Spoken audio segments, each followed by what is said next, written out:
Les amis, force à nous, force à vous. J'espère que tout le monde se porte tout là-haut. Très intéressant ce que nous dit Monsieur Perlimpinpin. Je vous laisse écouter, on en reparle.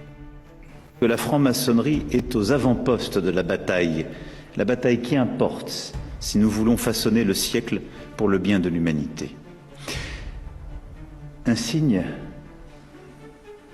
est sans doute le fait que la franc-maçonnerie a toujours été la cible des complotistes, des obscurantistes, qui lui attribuent une influence, la mettant ainsi à l'honneur.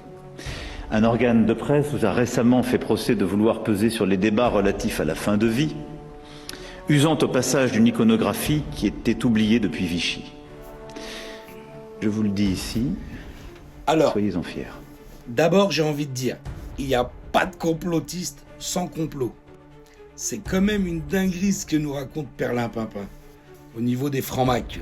En gros, il nous fait comprendre clairement que c'est les francs-macs qui dirigent et que c'est une bonne chose pour le futur de l'humanité. Alors que les francs-macs, c'est des rituels chelous, plein de trucs bizarres, le signe, tu vois, c'est pour ça que quand tu croises Perlimpinpin, quand il te fait le signe comme ça, là, hein, c'est pas la Schneck à Brichel. Non, non, c'est le signe des francs-macs pour dire aux francs-macs, ah, t'inquiète, on est ensemble.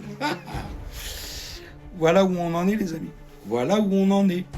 On va être dirigé par des francs-macs qui font des rites bizarres, qui sont dans une vision de l'être humain un peu pas très catholique, si tu vois ce que je veux dire. Merci d'avoir écouté, partagez comme d'habitude, au max, force à nous, force à vous, à bon entendeur. À bon entendeur, tant pis.